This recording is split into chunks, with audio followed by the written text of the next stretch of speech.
The message arrived on a Tuesday morning when Daniel Wright was having his coffee in the cramped office that served as Earth's diplomatic headquarters. The holographic display flickered to life, showing the seal of the Galactic Council, and Daniel knew immediately that this was not going to be a pleasant conversation. He had been Earth's ambassador for 5 years now, and he had seen enough of galactic politics to recognize trouble when it came knocking at his door. The message was brief and formal in the way that powerful entities communicated with those they considered beneath them. The Devourers had returned, and this time, they were not targeting isolated colonies or fringe settlements, but moving toward the core systems where billions of lives hung in the balance.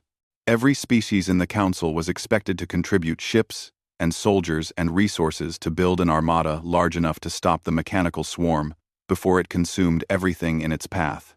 Daniel read the message 3 times, and each time he felt the weight of what Earth was about to do, settling on his shoulders like a physical burden. He knew what the Council expected because he had attended enough meetings to understand how things worked in galactic society. Big species sent hundreds of ships to prove their strength, and small species sent what they could to prove their loyalty, and everyone played the game of politics and posturing that kept the Council functioning. Earth was going to break every rule in that game. He walked down the corridor to the secure communications room, where the rest of Earth's leadership was already waiting on video feeds from around the planet. President Nicole Harper looked tired as she always did these days, and General Frank Morris had that expression he wore when he was about to suggest something that would make half the room angry. Minister of Defense Karen Blake was reviewing data on her tablet, and she looked up when Daniel entered with a question already forming in her eyes. Daniel did not waste time with pleasantries, because none of them had time for that anymore. He explained the Council's summons and the threat of the Devourers and the expectation that Earth would contribute to the defensive fleet. He watched their faces as they processed the information, and he saw the moment when each of them arrived at the same conclusion he had reached while reading that message. General Morris spoke first, as Daniel knew he would because Frank had never been one to dance around difficult subjects. He said that Earth had exactly 1 ship ready for this kind of operation, and that building more would take years they did not have. He said that the ship they did have was worth 100 of anything else in the galaxy, but that no one would believe that until they saw it with their own eyes. President Harper asked the question that everyone was thinking, which was whether sending 1 ship would be seen as an insult or a joke, or both. She worried about Earth's standing in the galactic community, and whether this decision would isolate humanity further from species that already looked down on them. She talked about politics and perception and all the things that mattered when you were trying to build relationships across the stars. Karen Blake cut through the debate with the bluntness that had made her famous in military circles.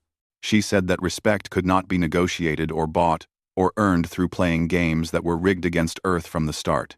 She said that the only language the galaxy understood was power, and that it was time to stop pretending humanity belonged in the same category as species that had been spacefaring for 10,000 years.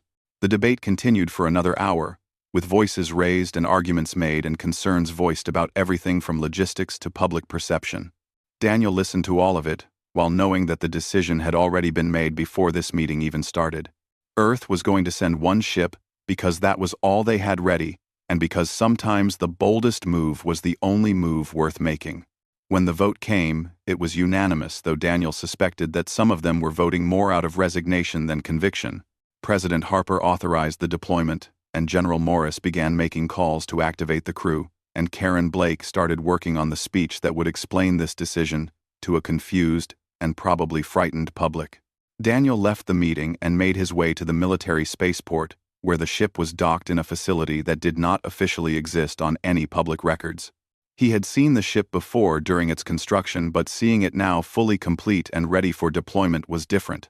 The vessel looked ordinary enough from the outside, with clean lines and standard human design aesthetics that would not raise suspicions when it arrived at Confluence Station. But Daniel knew what lay beneath that ordinary exterior because he had sat through hundreds of briefings about the weapons and systems and technologies that made this ship unlike anything the galaxy had ever seen. He knew about the engines that could push the vessel to speeds that should not be possible, and the weapons that operated on principles that Earth scientists had developed in secret over decades of research. He knew about the crew that had been training for this mission since before most of them were old enough to vote. Captain Linda Hayes was waiting in the docking bay wearing the dark blue uniform that marked her as master of this vessel. She was shorter than Daniel expected, with gray hair pulled back in a practical bun, and eyes that seemed to take in everything around her with careful assessment. She did not salute or stand at attention but simply nodded in greeting as Daniel approached.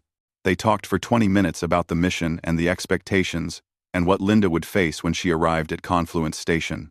Daniel explained that the Council would mock Earth's contribution, and that other ambassadors would probably laugh at the idea of one ship making any difference against the Devourer fleet. He told her that humanity's reputation was in her hands, and that failure was not an option. Linda listened to all of this without expression, and when Daniel finished, she asked just one question, which was whether Earth's leadership trusted her to do her job.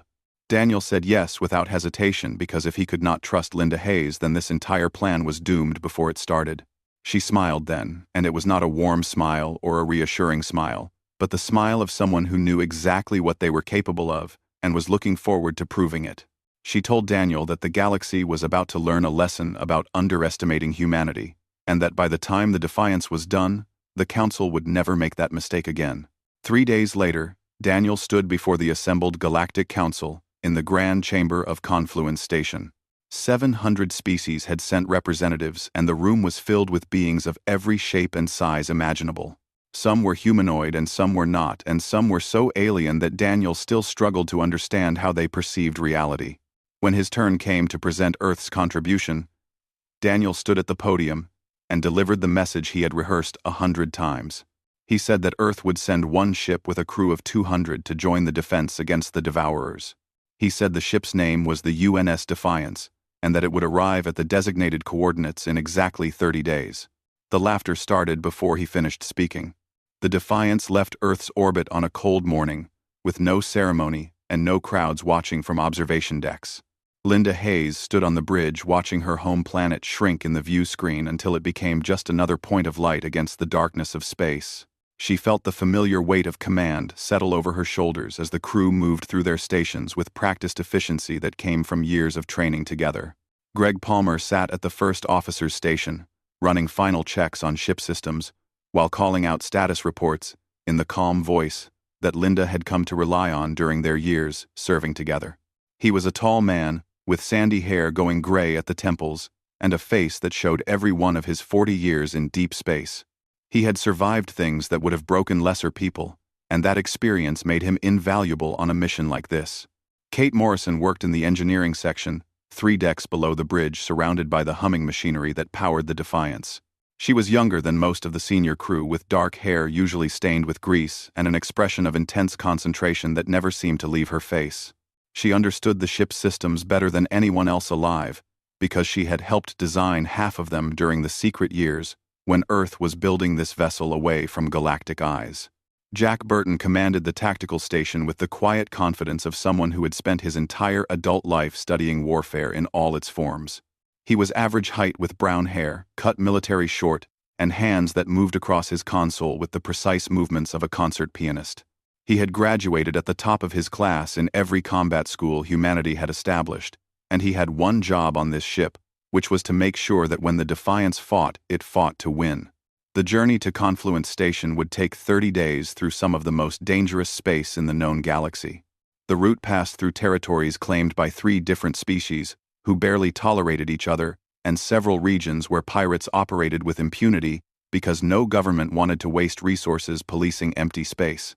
Linda had plotted their course carefully to avoid the worst trouble spots, but she knew that avoiding all conflict would be impossible. On the 3rd day out from Earth, the Defiance passed through the Corvin Nebula, where sensor readings became unreliable and navigation required constant attention. Kate worked double shifts, keeping the engines calibrated for the particle density, while Greg coordinated with the navigation team to maintain their heading. Linda spent those hours on the bridge watching the swirling clouds of gas and dust outside, thinking about what waited for them at the end of this journey. The crew fell into the rhythms that developed on long voyages with duty shifts and meal times, and the small rituals that kept people sane when surrounded by the endless void. Amy Chen ran communications from her station near the bridge entrance, and she was a young woman with quick fingers and quicker mind who could decode transmissions in 17 different galactic languages.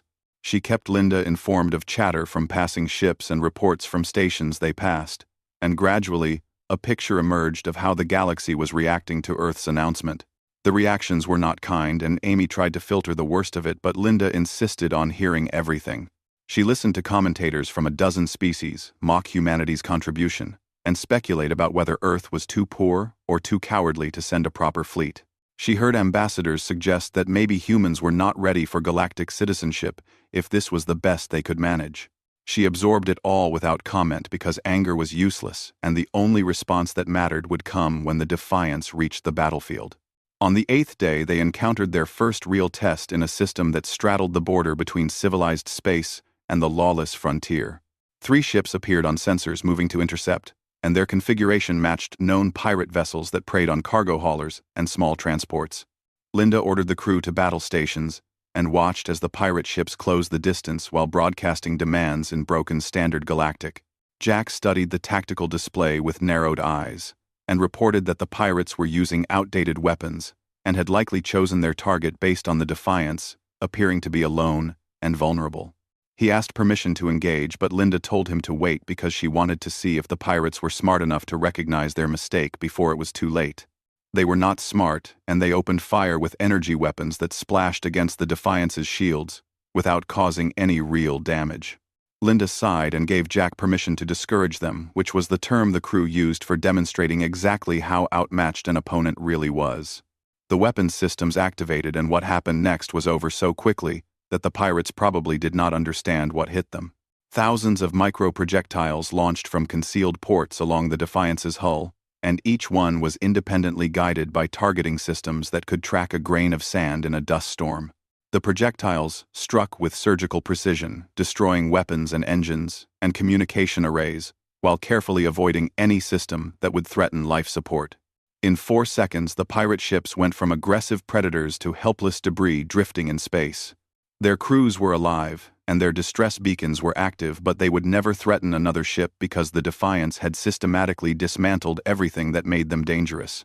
Amy picked up their emergency transmissions and reported that the pirates were begging anyone who would listen to stay away from the human ship. Word of the encounter spread through the underground networks that connected pirates and smugglers and criminals across this region of space. By the time the Defiance reached the next checkpoint station, Linda started hearing reports that pirate activity had dropped significantly along their projected route. Ships that would normally have attempted interception were giving the human vessel a wide berth. And the chatter on criminal channels spoke of the ghost ship that killed without killing. Greg found the whole situation amusing, and he told Linda that they were building a reputation before they even reached the Council fleet. Linda agreed, but she also knew that reputation only mattered if they could back it up when the real fighting started. Pirates were one thing, but the Devourers were something else entirely. Kate spent the journey making constant adjustments to the ship's systems and running diagnostics on equipment that would mean the difference between life and death in combat. She worked with a team of 30 engineers who knew every centimeter of the Defiance and could repair or replace any component even in the middle of a battle. They practiced emergency procedures and damage control, and all the unglamorous work that kept a warship functioning when everything was trying to tear it apart. Jack drilled the weapons crews until they could hit targets in their sleep, and then he made the drills harder. He created scenarios that seemed impossible, with 50 simultaneous threats and split-second timing requirements, and weapons systems pushed beyond their theoretical limits. When the crew complained that no real battle would be this difficult, Jack reminded them that real battles did not follow scripts, and that the only way to survive chaos was to train until perfection became instinct. On the 20th day, the Defiance crossed into Council-controlled space, and the traffic increased dramatically. Ships from hundreds of species moved along, established routes and orbital stations bustled with activity as the galaxy mobilized for war. Linda watched it all and tried to imagine what these people would think when they saw what one human ship could do. The final week of the journey passed quietly as the Defiance moved through increasingly secure space, where pirate activity was non-existent, and every ship was either military or had military escort. Linda used the time to review battle plans and study everything intelligence had gathered about the Devourers. She read reports of their tactics and their weapons and the terrible efficiency with which they destroyed everything in their path. Greg found her in her quarters late one night, staring at a tactical display that showed projected Devourer attack patterns. He asked if she was worried, and Linda admitted that she was, because worry kept people sharp and overconfidence got people killed. But she also told him that she believed in their crew and their ship and the years of preparation that had brought them to this moment. On the morning of the 30th day, Confluence Station appeared on long-range sensors. It was a massive ring structure orbiting a neutron star, and it held more ships than Linda had ever seen in one place. Thousands of warships from hundreds of species, all gathered to face a threat that had already destroyed civilizations. And somewhere in that vast armada, there would soon be one human ship ready to show the galaxy what they had been too blind to see. Confluence Station filled the view screen as the Defiance approached, and Linda could not help but feel small in the face of something so massive. The station was home to 20 million beings on a normal day, but right now it held twice that number as the galaxy gathered its forces. Docking bays stretched for kilometers in every direction, and ships of every conceivable design crowded the space around the station like schools of fish seeking shelter from a storm. The docking authority contacted them on standard channels, and Amy patched the communication through to Linda's chair. The controller was a member of a species Linda did not recognize, with a voice that sounded like gravel being crushed. He assigned them to Bay 47, which was located in the outer ring, far from the military sections where the major fleet elements were gathering. The assignment was deliberate and insulting, and everyone on the bridge knew it. Greg asked if Linda wanted him to request a proper military berth, and she shook her head because letting the galaxy underestimate them had worked so far, and there was no reason to change strategy now. Jack made a comment about showing the docking authority where they could put their Bay 47, but Linda ignored him because Jack always said things like that when he was annoyed. The Defiance maneuvered through the crowded space around the station, and Linda watched the other ships with professional interest. She saw massive dreadnoughts from the Thurian Empire that were each the size of a small city. She saw elegant cruisers from the Methodists that looked more like works of art than weapons of war. She saw carriers and destroyers and frigates representing hundreds of species, and she knew that every one of them was looking at the lone human ship and dismissing it as irrelevant. Bay 47 turned out to be wedged between cargo haulers and outdated frigates that looked like they had been pulled out of mothballs for this emergency. The other ships in the bay were civilian vessels pressed into service or ancient warships from species too poor to afford modern equipment. This was where the Council put ships they did not expect to matter in the coming battle. Linda ordered the crew to secure the ship and begin standard post-flight procedures, while she prepared for the diplomatic nightmare that awaited her on the station. She changed into her formal uniform, which was dark blue with minimal decoration, because humanity did not believe in covering soldiers with medals that only proved how many battles they had survived. Greg volunteered to accompany her, but Linda told him to stay with the ship because someone needed to make sure the crew did not start a fight with whoever decided to insult them first. The walk from Bay 47 to the Council chamber took 30 minutes through corridors packed with beings from across the galaxy.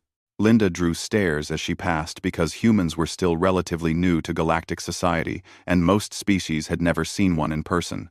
Some of the looks were curious, but many were dismissive or mocking, and Linda kept her expression neutral while cataloging every detail of what she saw. The council chamber was enormous, with seating for thousands of delegates and observers. Linda found the section designated for Earth and took her seat next to Daniel Wright, who looked tired but determined. He greeted her quietly and filled her in on what had happened during the meetings she had missed. The council had spent 3 days arguing about fleet composition and command structure and logistics, while the Devourer swarm grew closer with every hour. The current session was focused on final preparations, and each species was presenting their contribution to the assembled delegates. Linda watched as ambassadors strutted and preened while describing the dozens or hundreds of ships their people had sent. They talked about crew numbers and weapon systems, and all the ways they planned to demonstrate their species' superiority in the coming battle. When Earth's turn came, Daniel stood and delivered a statement that was brief and direct. He said that Earth's contribution was docked in Bay 47 and consisted of one ship called the Defiance, with a crew of 200, under the command of Captain Linda Hayes. He said nothing else because there was nothing else to say. The silence that followed was worse than laughter would have been. Linda could feel the weight of thousands of eyes turning toward her, and she kept her expression carefully blank. Then someone in the back rows started laughing, and the sound spread through the chamber like ripples on a pond. Soon half the delegates were laughing or making comments to their neighbors, and the contempt was so thick, Linda could almost taste it. Krelix, the council speaker, called for order with the booming voice that came from his massive frame. He was an avian species with feathers that shifted colors based on his mood, and right now they were showing patterns that Linda's briefings had taught her meant confusion mixed with annoyance. He addressed Daniel directly and asked if Earth was making some kind of joke, because surely no species would send just one ship to face a threat like the Devourers. Daniel remained standing, and his voice did not waver when he responded. He said that Earth sent what was needed, and that Captain Hayes and her crew would do their part when the time came. He said that humanity did not measure contribution by ship count, but by effectiveness, and that the Council would understand the difference soon enough. The response from the chamber was mixed, with some delegates laughing even harder while others looked offended that a junior species would speak so boldly. Krelix dismissed Earth's statement and moved on to the next item on the agenda, which was the overall battle plan for when the Devourers arrived. Linda listened to the strategy discussions and felt growing concern about what she was hearing. The plan was straightforward and conservative, with the fleet arranged in a defensive formation around Confluence Station. Ships were assigned to zones based on their size and capability, with the largest vessels forming the core and smaller ships arranged in layers around them. The goal was to create overlapping fields of fire that would wear down the Devourer swarm through sustained engagement. It was a plan designed by committee, and Linda could see a dozen flaws that would become obvious once the fighting started. The formation was too rigid and assumed the Devourers would attack in predictable patterns. The command structure was confused, with too many species trying to coordinate through translation delays and cultural differences. The whole thing felt like a disaster waiting to happen, but Linda kept her observations to herself because no one was asking for her opinion. After the session ended, several ambassadors approached Daniel with expressions ranging from sympathetic to contemptuous. Some offered advice about how Earth could save face by recalling the Defiance and admitting they were not ready for this kind of conflict. Others were more direct in their assessment that humanity had made a terrible mistake and would be responsible for their own crew's deaths when the battle began. Only one ambassador seemed genuinely interested rather than dismissive. His name was Vex, and he represented the Solarian Collective, which was known for producing some of the best strategic minds in the galaxy. He was reptilian, with vertical pupils and scales that seemed to absorb light rather than reflect it. He approached Linda directly and asked if he could speak with her privately.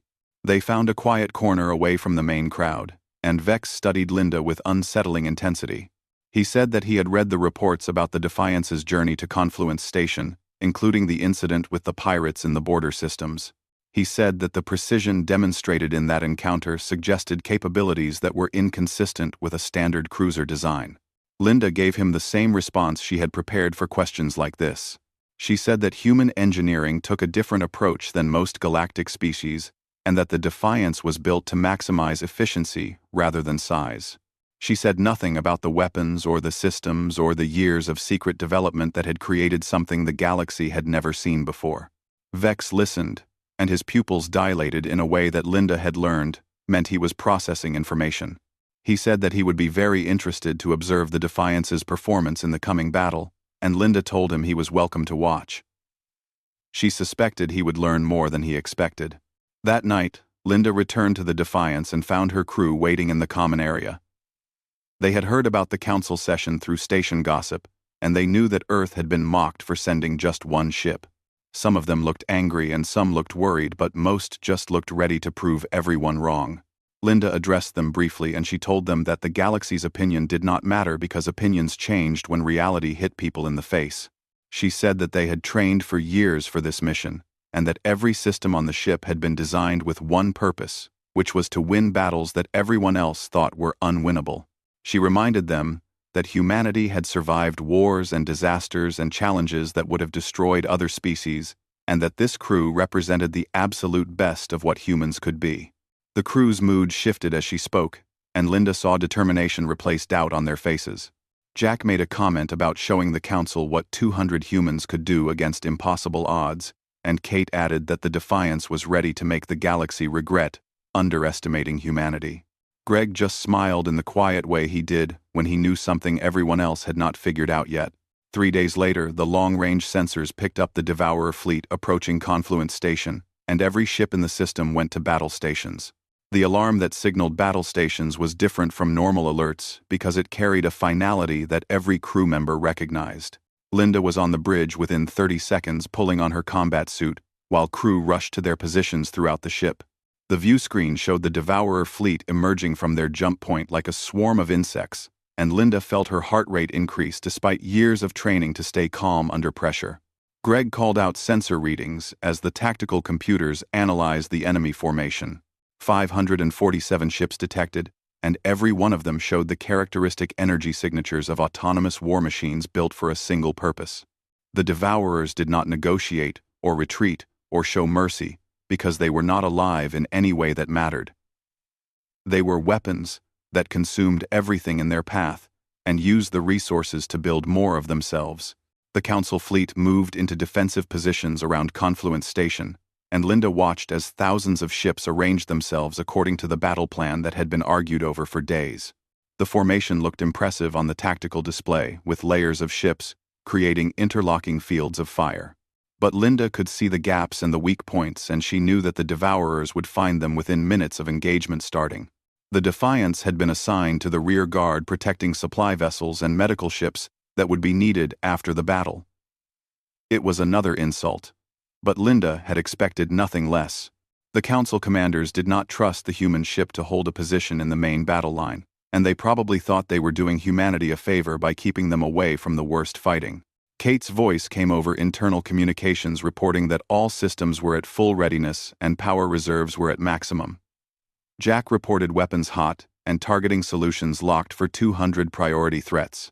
Amy was monitoring all Council frequencies and providing updates as the various species tried to coordinate their attack plans through the chaos of a dozen different command structures. The Devourers did not waste time with formations or tactics as most species understood them. They simply accelerated toward the Council fleet in a wave that seemed to fill space itself. Their first volley was devastating, with concentrated fire that punched through shields and armor like they were paper. Linda watched as 12 Allied ships disappeared from sensors in the first 30 seconds of combat. The Council fleet returned fire, and space filled with energy beams and missiles and projectiles of every type imaginable. Explosions bloomed like flowers across the tactical display, and Linda had to remind herself that each one represented lives lost and ships destroyed. The scale of the battle was beyond anything humanity had experienced in their short time as a spacefaring species. Greg provided running commentary on the battle's progress, and his voice stayed calm even as the news got worse. The Devourer swarm was pushing through the outer defensive layer, faster than projected. Council ships were breaking formation, trying to avoid concentrated fire, and the careful plan that had been debated for days was falling apart under the reality of combat. Within an hour, 300 Allied ships were destroyed or disabled. In the rear guard, the Defiance maintained position while Linda watched the battle unfold. Her crew was silent and focused, waiting for orders that would send them into the fight. Several times, Jack asked permission to move forward, and each time Linda told him to wait because timing was everything in warfare, and moving too soon was as bad as moving too late. The Devourers broke through the center of the Council formation, splitting it into two halves that could no longer support each other effectively. Panic spread across command channels as coordinators realized they were losing control of the battle.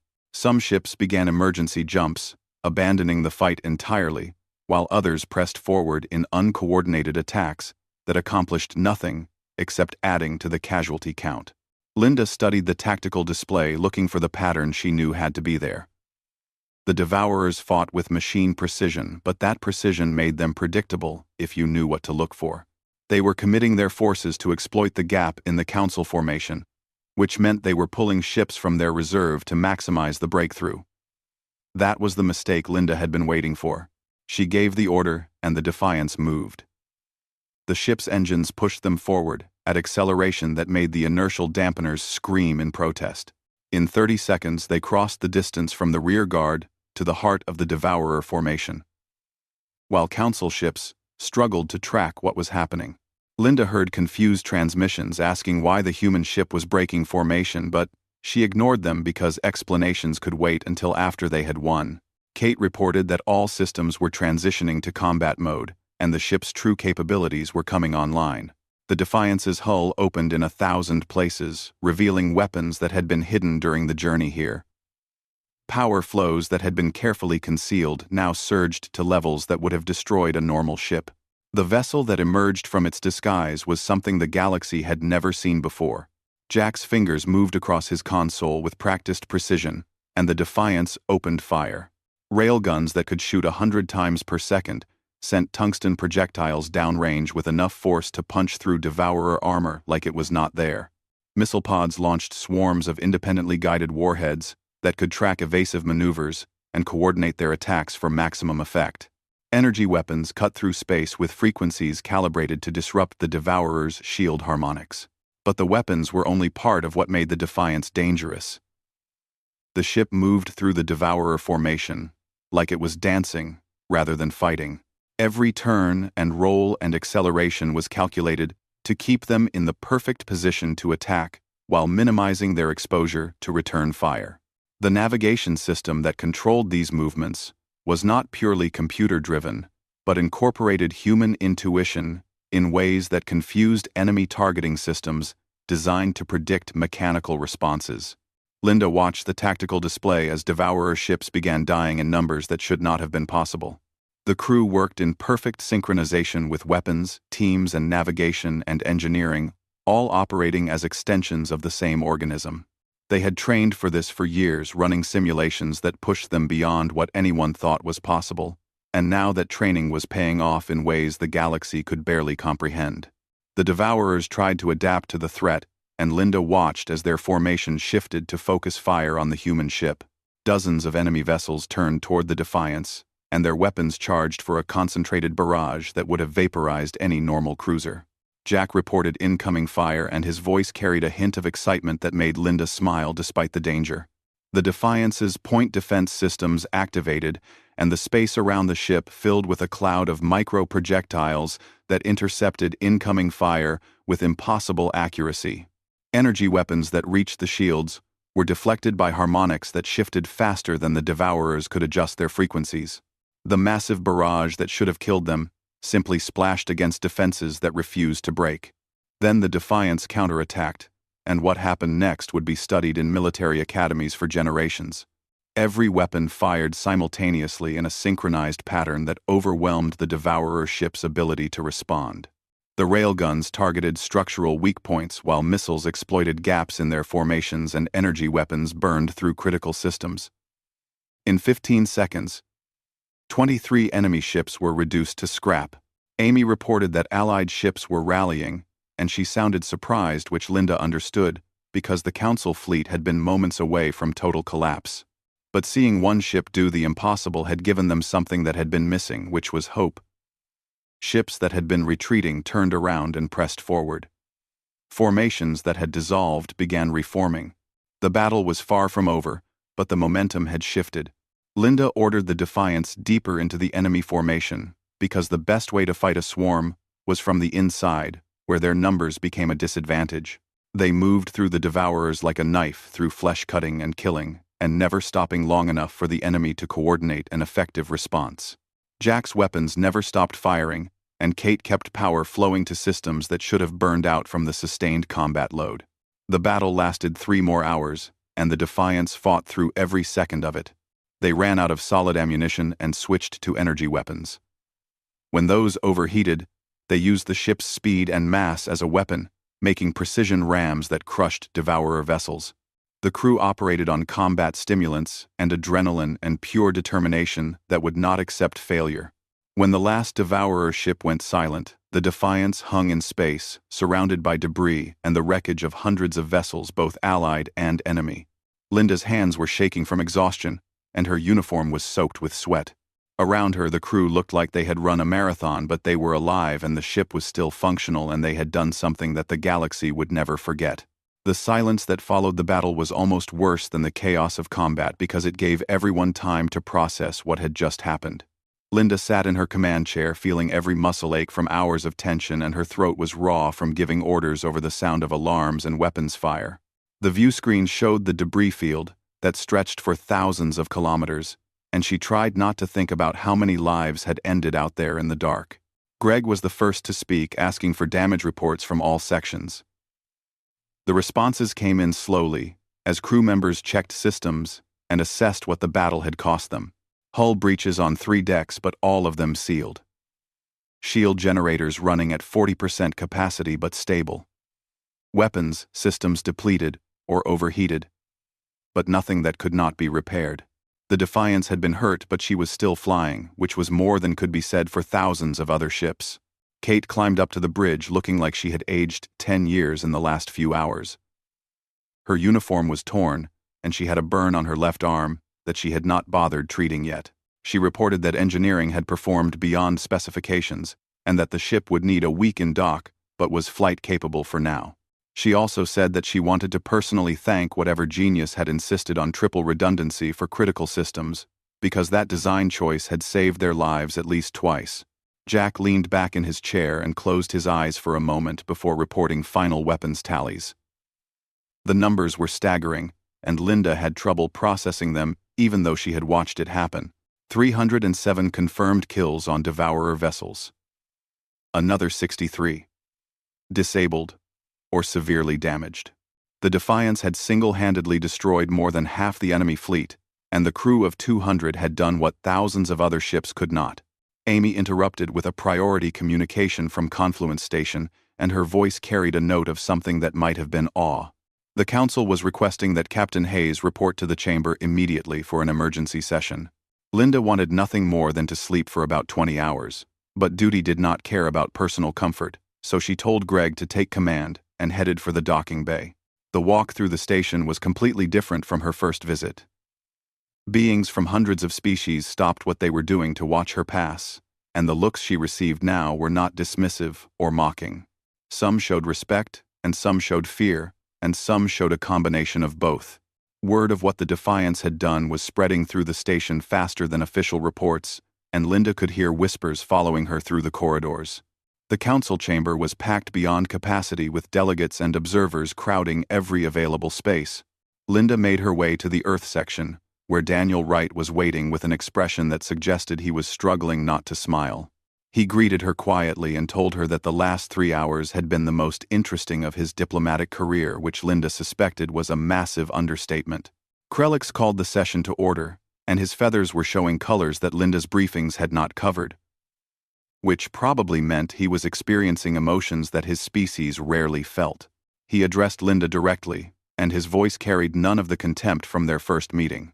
He acknowledged that the Defiance had performed in a manner that exceeded all expectations, and that humanity's contribution had been instrumental in defeating the Devourer threat. The careful diplomatic language could not hide the shock underlying his words. The Council had watched one human ship do what their combined fleet of thousands could not, and that reality was forcing them to reevaluate everything they thought they knew about Earth.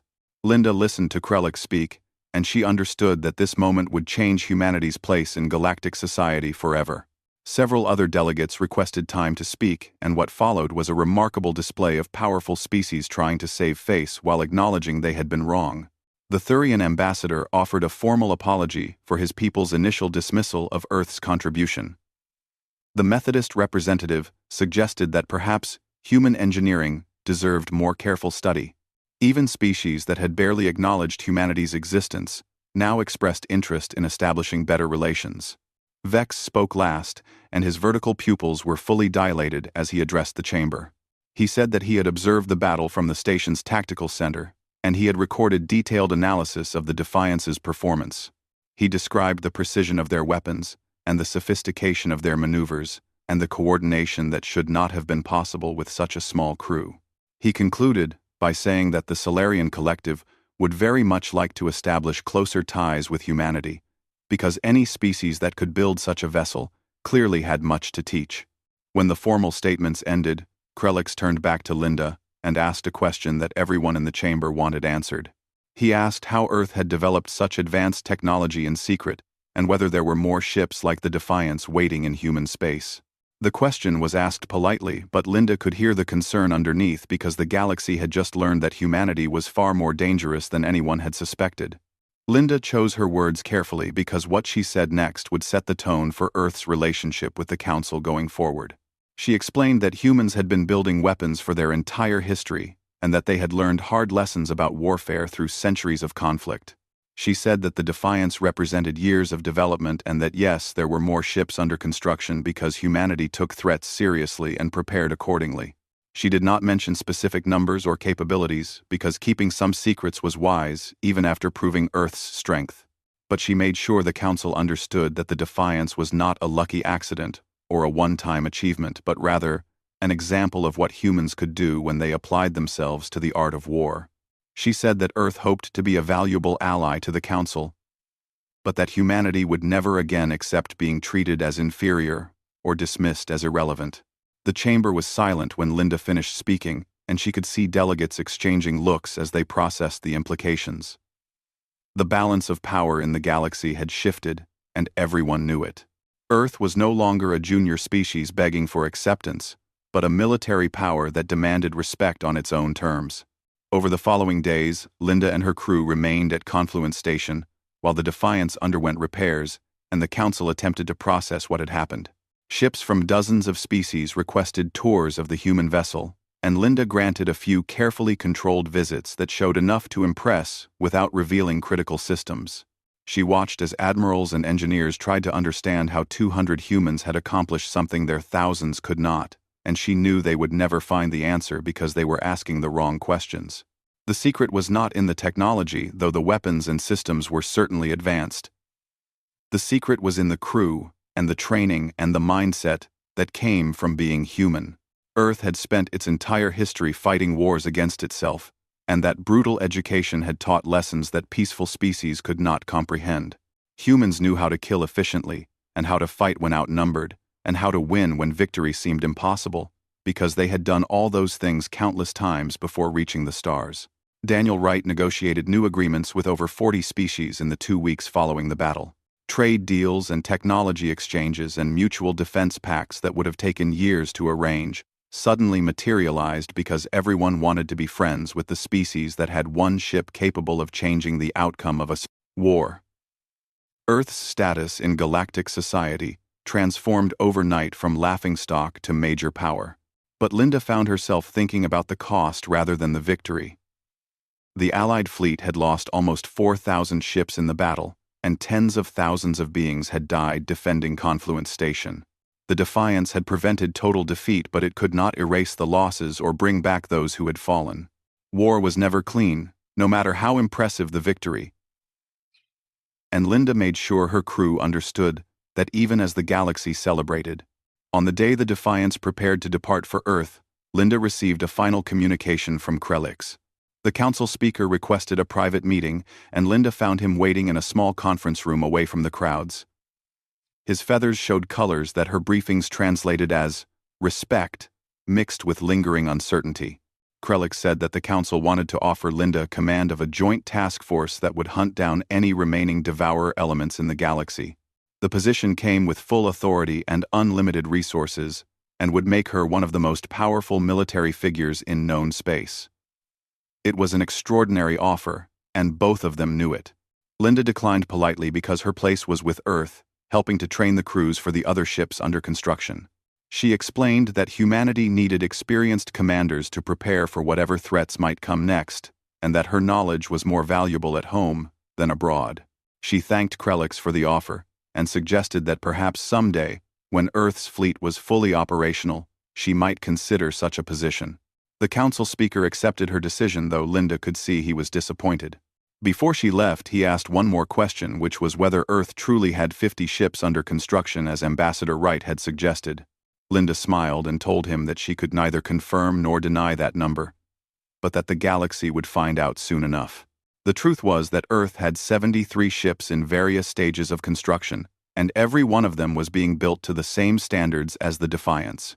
In 5 years, humanity would have a fleet capable of projecting power across the galaxy, and no one would ever again question whether Earth belonged among the great species.